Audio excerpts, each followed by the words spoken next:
I'm Omar Abedin. Hello, everyone. Welcome back to another session of Deep Dive with OA. I am Omar Abedin, Project Director at the National Incubation Center in Karachi. And today I have a very special guest with me. Welcome, Robin Butler from Sturgeon Capital in the UK. Welcome to Pakistan. Thank you very much for having me. So, Robin is a partner and head of impact at Sturgeon. And let's start with what brings you to Pakistan today, Robin? Well, it's actually I've been meaning to come to Pakistan for the last sort of 2 or 3 months, but life and COVID and work and everything kept getting in the way. So eventually got round to actually just booking the flights and getting on with it. Sometimes the thing you do need to do. Yeah. But so Sturgeon Capital, we're a London-based VC investing specifically in frontier and emerging markets. We've invested heavily across Central Asia, the Middle East, Caucasus, Eastern Europe. And what we're working on at the moment is our next fund, which will also be investing actively in Pakistan as well as Egypt and Bangladesh. So having followed the last kind of 12 months of news and hype and success stories coming out of Pakistan from a kind of funding perspective and really getting on the appearing on the map for a lot of international investors, this is one of the sort of regions that we really focus on, and so I wanted to actually come here and see what's going on the ground. I was meeting with startups, local investors, incubators, everyone that I can, to get that better understanding, to try and kind of get beneath the hood, if you like, and beneath that hype, below that hype, and inform how we go about our investment process and our investment decision making here in the country once our fund is up and running. Nice. So talk us through a little bit of your professional journey getting to Sturgeon. So I have a slightly kind of, I wouldn't say a sort of traditional entry into sort of finance and VC. So I was a sort of historian, linguist at university, studied Arabic and Middle Eastern history, and then went and lived in Iran for 9 months when I left university, out of kind of intellectual interest and opportunism that was post-sanctions, pre-Trump. It was a different time. That all rather changed, but then joined Sturgeon, and that was working kind of across particularly sort of Central Asia, and so sort of retrained. I think some of the kind of skills are similar in terms of learning a language and learning the kind of VC language. A lot of it is a language, but those kind of interpersonal skills, the sort of analytical skills picked up before, and I've been at Sturgeon since. So it's that's been 4.5, 5 years now. Wow, that's definitely an eclectic background. Someone who actually took the time to learn Arabic and then go and live in Iran. Wow. And learn some Farsi as well, although that's now forgotten. No, I'm sure. The thing with Urdu is that it's roughly 1/3 Farsi, because it was originally created as a military language to allow 3 different sets of soldiers to talk to each other. So you had people from the Indian subcontinent, and then people from the Arab-speaking countries, and then you had the Farsis. So we draw roughly 1/3 of the language from 3 different cultures. I have noticed I've been kind of picking up the odd word and thinking, I know that word, and then the conversation moves. So, for example, the word for goodbye is Khudafiz, which is a Farsi word, right? Day one, I heard that, I was like, what? What? Am I the right country? Did I accidentally get on the wrong place? Yeah, you'll find a lot of those in the language. But okay, amazing. So I noticed recently you guys have done some serious investments in the Caucasus and Central Asia. Do you want to talk a little bit about that? Sure. What was interesting about that region for you? Sure. So if you kind of look at the region as a whole, and it's kind of our overall thesis is looking for those countries still at the early stage in their digital transformation. So you can kind of, I think it's very much a spectrum, and if you look kind of beyond developed markets, countries such as, say, China is now very far ahead. Countries such as Indonesia and other Southeast Asian ones are further ahead. LATAM has really accelerated in the last few years. And that's been built on kind of smartphone and internet penetration. It's a drum that has been banged a lot by a lot of people, but that really creates the foundations and the rails on which you can build technology companies. Up till this point, you could create an e-commerce platform, but if no one had a smartphone or any way of actually accessing it, there's no point. And so that's what we kind of look for in the countries where we invest, and something that we really saw across that sort of Central Asia, Caucasus region. what's interesting there as well, I think similar to Pakistan, you have a very young population who are tech savvy, who are looking for kind of, I guess, sort of new opportunities, looking to create businesses, who aren't sort of happy with the inefficiencies that exist in life at the moment, and so looking to solve them, whether that's from a business or consumer perspective. Each country is very different. Uzbekistan is particularly interesting, having had the change in regime and really opened up and gone through a sort of reform kind of rampage. That was kind of one of the things that excited us, and really going from nothing to now really an accelerating tech ecosystem there. Kazakhstan is more developed. You have a couple of kind of homegrown players there, particularly Kaspi, which has built a beautiful business there, and is well worth taking a look at if anyone has time. Georgia is very interesting, kind of a small market, but everyone, very good sort of everyone speaks English, good sort of technical skills, and a kind of regional or global approach to building their businesses. So there's a real kind of range, but I think they broadly sort of fit in, if you look on that spectrum, still at that kind of early stage, and that's what's sort of driving the other markets that we're looking at. And I think sort of Egypt, Pakistan, and Bangladesh, or while at slightly varying ones, are broadly in the same kind of space. Sure. So that brings us to Pakistan. What is it about Pakistan, other than the 220 million people that we have, that is of interest at this particular point in time for you? That the 220 million statistic is quite rightly on the front of every presentation, because now if you're dealing with an international investor, they don't have that context. Having been here for a week, I think I must have heard it about 30 times. I'm pretty confident on the population size now. But it's that. I think it's all those dynamics that I've mentioned. You've got a young population. You've got that sort of smartphone and internet penetration growing. I mean, not universal, but really growing.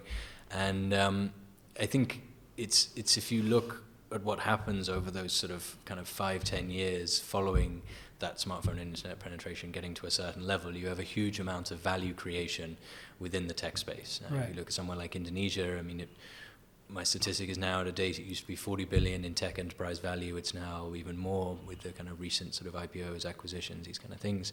And then if you look at someone like Pakistan, you've had, if you discount last year as well, I mean, essentially nothing compared to the size of the economy. No.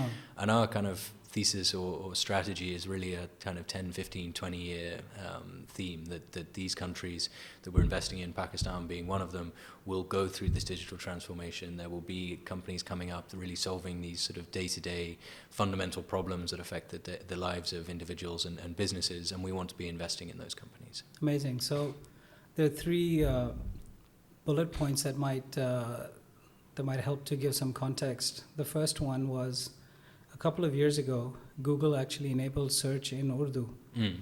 And that was a far more important change than it might sound like, because at that point, people like my driver, for example, stopped asking me to order things from Daraz for them. They just started doing it themselves, which was like, wow. The second thing, I think we have the lowest cost of data per GB in the world. Like, it's ridiculous. I know for a fact that in the UK you probably pay 10 times that per GB in absolute terms. If not more. If not more, I remember in Canada, if you left your hometown of Mississauga and went to the neighboring town of Milton, you were considered to be roaming. Really? Christ. But in Pakistan, you can roam freely in the entire country, and it costs you nothing, right? So the cost of data was the second thing. The third was internet penetration, and so we just crossed that 100 million milestone a few months ago.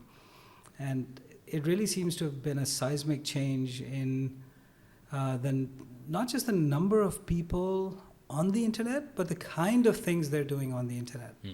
And it seems to be an urban phenomenon, but it isn't. Excuse me. One of the founders you were talking to today, all their work is in the rural areas. And you would be shocked at how savvy these so-called rural areas are actually when it comes to using their phones, because the world is opened up to them, and they know how to download VPNs, and they know how to access pretty much everything that they need to, right? Shockingly enough, Binance apparently has 20 million users in Pakistan. Really? Wow. And Binance is not a thing in Pakistan officially. It's completely crazy. So you've got a very young population which is extremely hungry for global everything, right? Global products, global services. We've got a bunch of institutions. I mean, I can name entire industries that actually are dead men walking. They don't deserve to exist anymore. And so I completely understand why you're excited about this. And okay, so your plan in Pakistan is what now? So the plan in Pakistan is obviously here for another sort of few days.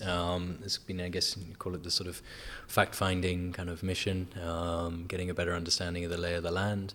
We'll be back again, I think, in sort of March, April time, continuing that. And I think what we also will do and want to do is to have a sort of small team here on the ground. It tends to be how we operate in larger markets such as this, where the kind of volume of deal flow is just too much to sort of handle on a kind of without that sort of local team. We'll do a similar kind of thing in Egypt, I think, as well as our plan. So to be looked to kind of build up that team and then to be building towards the kind of the fundraise which we're working on already at the moment, and then to be able to be investing more actively in the country. And what's your investment thesis specifically for Pakistan? So I think, I mean, the sort of companies we get excited about are those where they're really solving that problem, like that problem that affects people's day-to-day lives. We're kind of that's where we want to be operating. We want to be in that sort of real world economy, and it's a range of different businesses that we've had experience investing in, and that we have maybe a bias towards. Various marketplaces, B2B, B2C, SaaS solutions, particularly those focused on SMEs, which I think is very relevant in Pakistan, and we're already seeing some big companies being built there. And then fintech, and particularly fintech where it's kind of integrated and embedded within another solution. There will be sort of neobanks built here in Pakistan, and they will be very successful, I'm sure. But from my kind of perspective, or from our perspective, it's how do you solve that kind of distribution problem, and how do you solve the data problem? And if you have an existing solution, whether it's a marketplace with a large user base that's already interacting, or if you have a sort of SaaS solution with a large number of customers, sort of shops or merchants already signed up, they're already using your product. Your customer acquisition is essentially zero for providing them with financial services. And none of this is revolutionary to say, but then you also have much more data on them. So if you say you want to lend to them or provide them with other products, I think it's a much more interesting kind of space. So that's broadly what we look at. But I'd say we're sector agnostic and kind of happy to look at anything. A lot of it driven by the kind of the founders and looking at, do they have experience building startups, or do they have experience in the industry they're operating in? I think both are equally as valuable, as you want to make sure. A number of startups I meet where they, particularly maybe younger founders, who build a great solution and they take it to the customer, and the customer's like, nah, not interested, don't want it. It's right. Make sure you build it in the context and in a kind of direct relationship with your end user. Right. And what kind of check sizes do you typically look at? So I'd say our sweet spot's the kind of pre-Series A, Series A stage investment. So that be in the region of around $1 million, sort of $1 to $2 million, depending on the fund, on the raise size.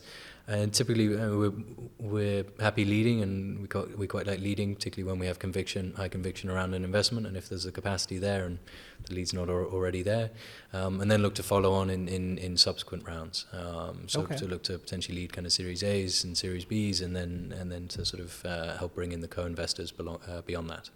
So how do you address valuation? Because valuation for early stage companies is very hard, especially in Pakistan where you don't have comparables, right? So how do you value your raise? It's something that's kind of been a bit of a surprise is actually some of people's valuation expectations here, particularly at an early stage. And I understand you've got to play the game on the court, and if there have been bigger raises at higher valuations for other companies, I think being driven a lot by international investors, and that's good for the ecosystem. Hearing from people who were sort of around 4 or 5 years ago, there was no money, and founders were getting sort of diluted away even in the sort of pre-seed round, which is the opposite end and definitely not how you want the system to be working. But I think maybe there's been a kind of over exuberance in some people's expectations and hearing kind of traction and how people are operating. Thank you. We have been a little bit surprised by that this week, and I don't know. It's fair enough. It's that balance of saying you don't want the founder to be diluted too much. I think maybe some people are looking to raise more money than they actually need to raise. Maybe they don't even need to raise money, but everyone else is doing it. So it's a balance. There's a bit of FOMO there, right? When there's liquidity in the market, take it. But for us, kind of valuation, there's sort of two aspects. Is one being driven by what is the business actually doing today? Like what assumptions have the founders proven that validate that kind of valuation, that give a basis for that valuation. Now, part of that is driven by traction, maybe it's by sort of regulation or whatever it is that's kind of put them at a point where they have maybe a competitive advantage or they have some kind of established product. I mean, numbers are always the best thing and not the sort of those kind of high-level metrics, the sort of GMVs that drive a lot of valuation. It's a kind of I get a little bit suspect about those. It's particularly when there's not the kind of monetization or the kind of the unit economics underlying them. I understand why they're a useful valuation. They're useful for comparables, and we use them. But at the same time, making sure that underlying that there is actually some substance. I think that's very, very, very important for us. I can't say too much because all the companies that I've met, I haven't seen the underlying data. Like I've heard the high-level figures and. Sure. You talk about the high-level ones that sound good, and I think what the other thing that I've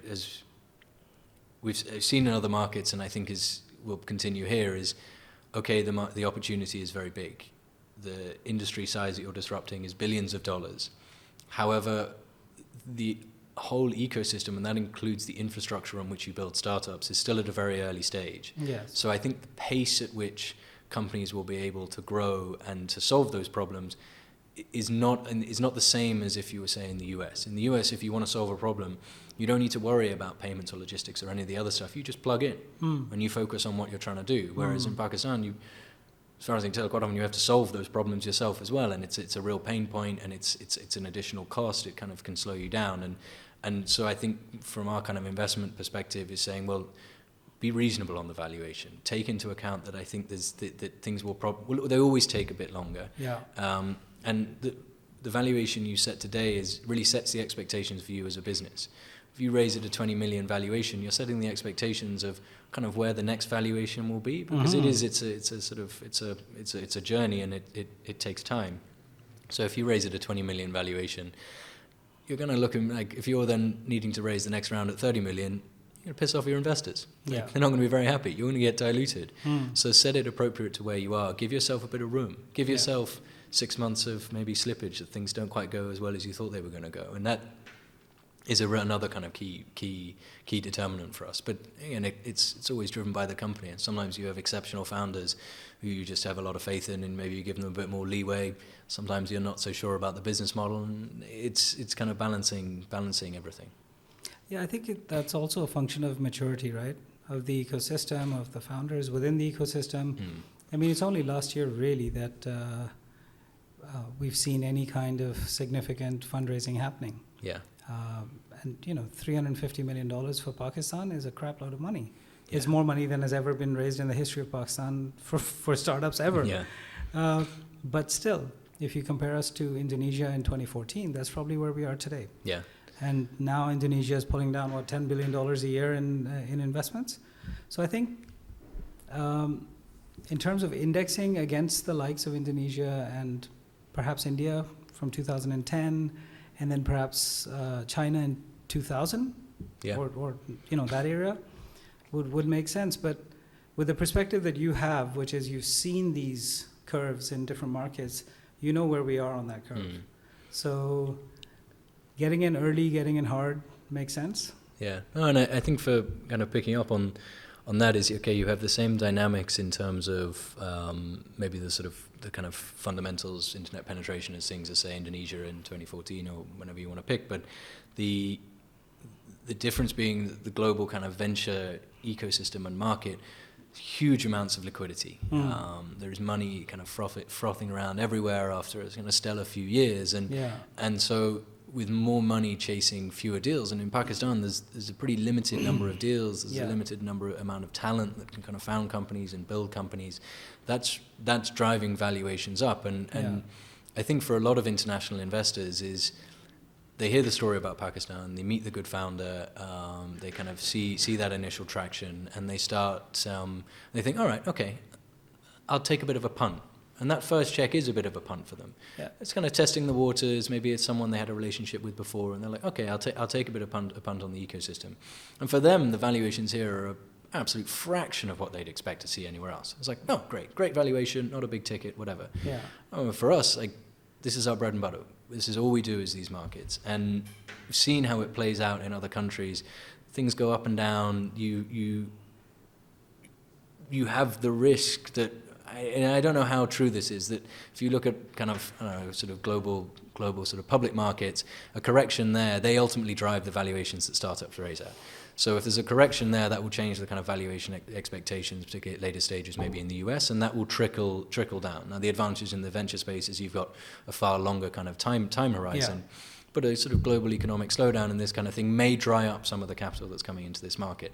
And you don't want to put yourself in a position where you're raising the size of round kind of thing where you're relying on that and then not being able to access it. So yes. I think it's really important to bear in mind. And the kind of, I think the good founders, maybe the more mature founders, understand that and say, well, actually, I'll raise an appropriate amount at an appropriate valuation that I'm happy because I'm not getting diluted too much, but I'm also giving my investors the opportunity for their upside. I'm giving myself a bit of leeway in terms of if things don't quite work out, really building a sort of with a long-term vision.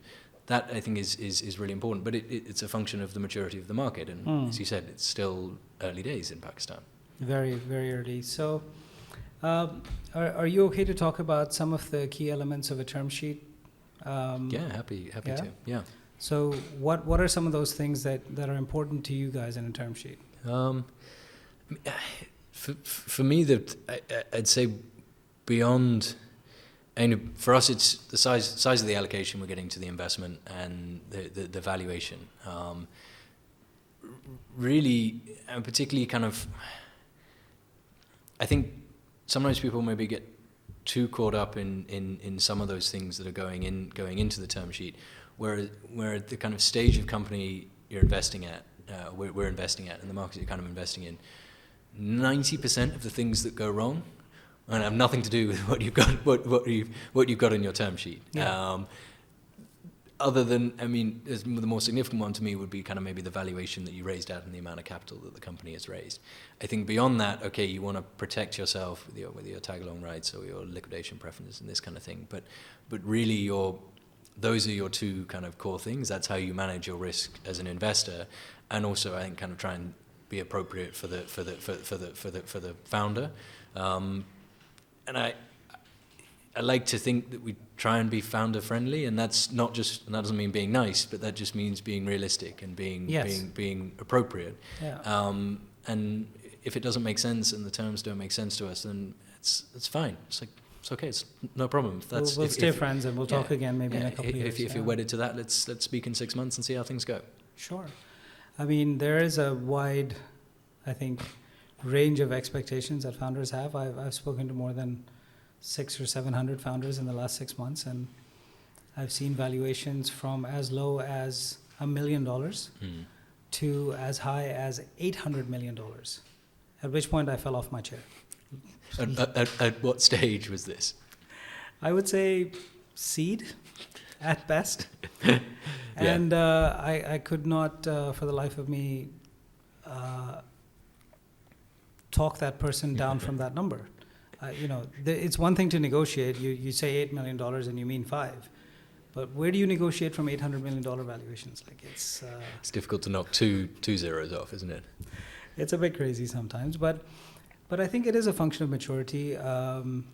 When we get more people like yourself coming in who have exposure to global trends, global market stats, your own IP, your own knowledge of how the VC process should work in a particular environment, I hope that it will bring sensibility or a sense of just common sense a little bit back into the process, because sometimes you're right, it's all froth.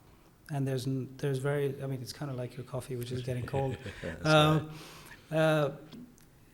You need to look past the froth. Yeah. And sometimes the gap in the founders' expectations and your expectations is just too vast to bridge. And the other kind of question that comes into it is, well, what's in the end are your exit opportunities? And okay, you're at a super early stage, it's not high on your list of priorities, but as an investor, you've got it at the back of your mind. And okay, you become $1 billion business, you've got a whole range of opportunities. Like if you become a genuinely $1 billion business, like you can IPO internationally, you become a kind of prime target for sort of acquisition.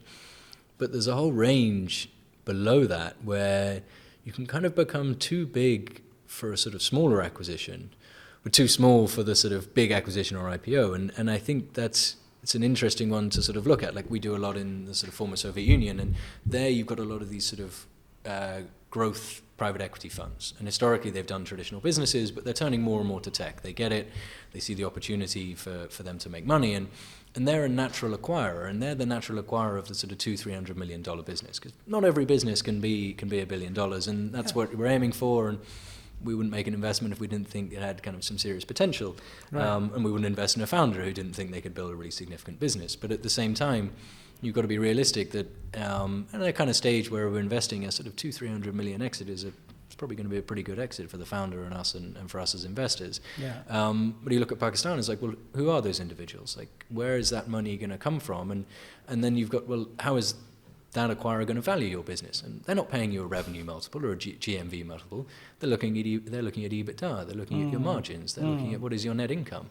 And then you've got maybe strategic value and this kind of thing, but it's a very different equation in terms of what your sort of exit opportunities are. So again, it comes back to tying your valuation in a reasonable. Give yourself the capacity to raise the money that you need in the rounds that you want to raise, but without saying, well, actually, if I get to Series B and I haven't hit $1 billion valuation, then I'm cooked. Yeah, which I think is.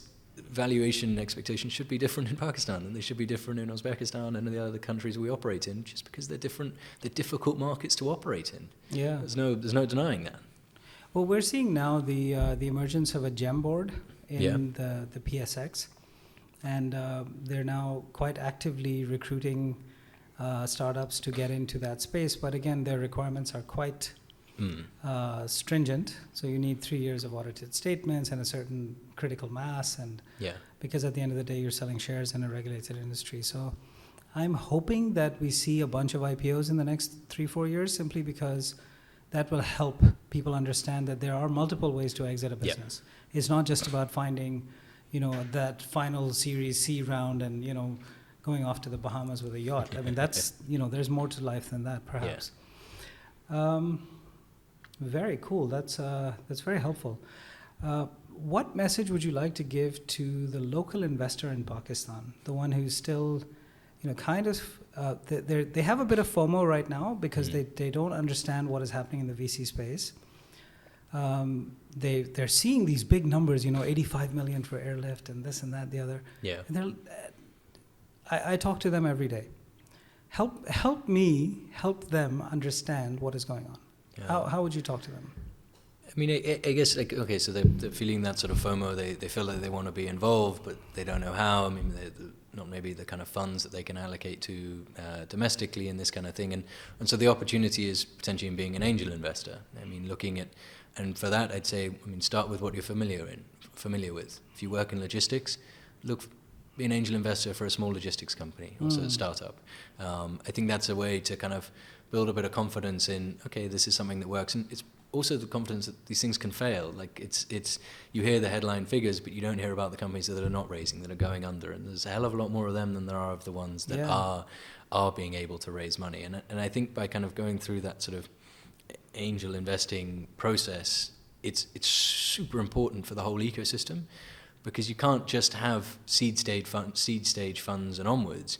Having local investors who are willing to allocate that capital, it's something that develops much more as the ecosystem matures, and you have the first exits, and those initial employees with their options come back and they start investing and founding new companies, and that kind of develops. Which is what we saw with Kareem. Yeah, and And I mean, you look at a country like Estonia. There's 4 million people in Estonia, but they've had 4 or 5 big successes. Yeah. And I know a group of there's about 100 early employees out of one company. They've got a little angel syndicate. They've got a fund, and they're funding Estonian businesses, regional businesses, and that will kind of come with time. But if you are a local investor, that is an opportunity. But you've got to be realistic about what you're doing.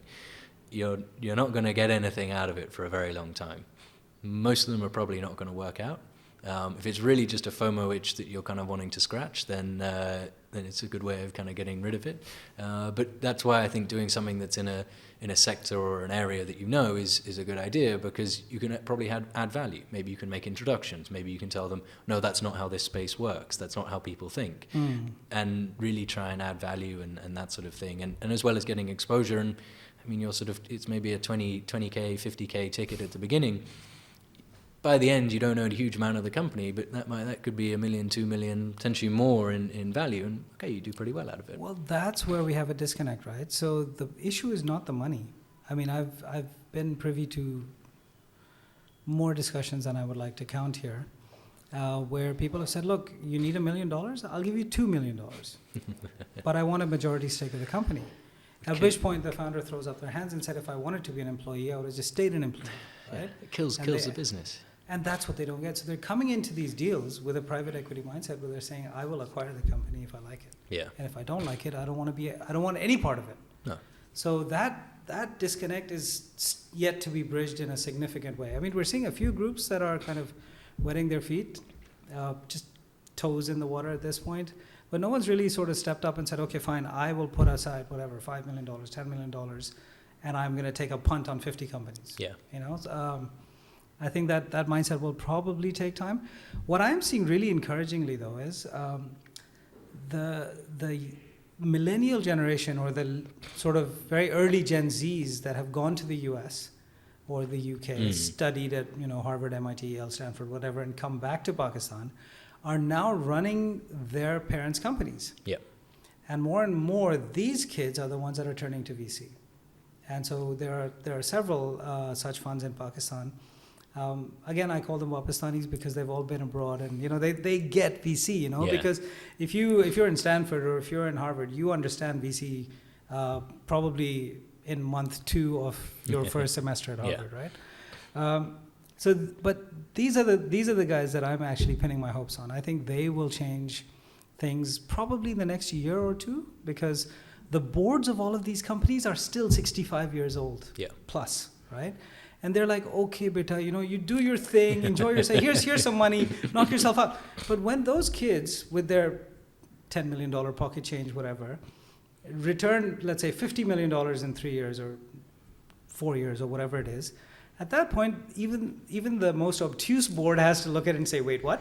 How did you do that? And they're like, that's what I've been telling you, Grandpa. This is what we need to do now. So I'm really pinning my hopes on this new generation of VCs that are coming back to Pakistan and changing the world. No, and they will make a big difference. Yeah, absolutely. So what words of wisdom for Pakistani founders? What can they do differently or continue doing to get a check or a term sheet from Sturgeon?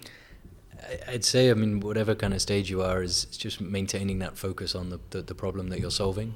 And it's a real kind of, you have to live and breathe it. You have to be, when we meet with you, you have to really give the impression that you know everything about that sector. If I asked you absolutely anything, you could give me a detailed, well-researched, kind of experience-based response. And that means spending time with your customers. That means spending time on the warehouse floor, or whatever it is that you're building as a business. Spending time with your tech team, that you're really ingrained in it, because that really comes across in a pitch. It's quite rare that the real good founders stand out because they can explain the problem, and then they can really go in depth on each area, on each relevant area. And that's obviously some people are better at kind of presenting and speaking, and you can learn how to do that. But no matter what, I think that is absolutely key. And it's don't build in isolation, build through kind of iteration and really working with your end user. And I think if you're doing that, and there really is a problem for you to solve, and don't get wedded to one particular problem, because it might turn out to not be that much of a problem. Yeah. Yeah. Maybe it's just your problem. Yeah, maybe it's just your problem, and actually the existing solution's all right. Yeah. But look for the one where there really is a problem, and try. And if you can't figure it out, move on, try something else. Like it's okay to kind of fail and to say, well, yeah, I tried 3 different models, didn't work, and then the 4th one, yeah, it clicked. That made sense. And that's a great story. Yeah, exactly. You know that it's someone who's thoughtful, who's diligent, who's kind of has clarity in their thought process and their understanding. Amazing. Robin, this has been awesome. Oh. I think this has been one of the more detailed discussions that we've had, and I expect a lot of interest on the video when we upload this. Well, ladies and gentlemen, this has been an amazing episode of Deep Dive with OA. It's been a pleasure hosting Robin Butler from Sturgeon. Robin, we look forward to welcoming you back to Pakistan soon, and travel safe. Thank you so much for having me. Pleasure.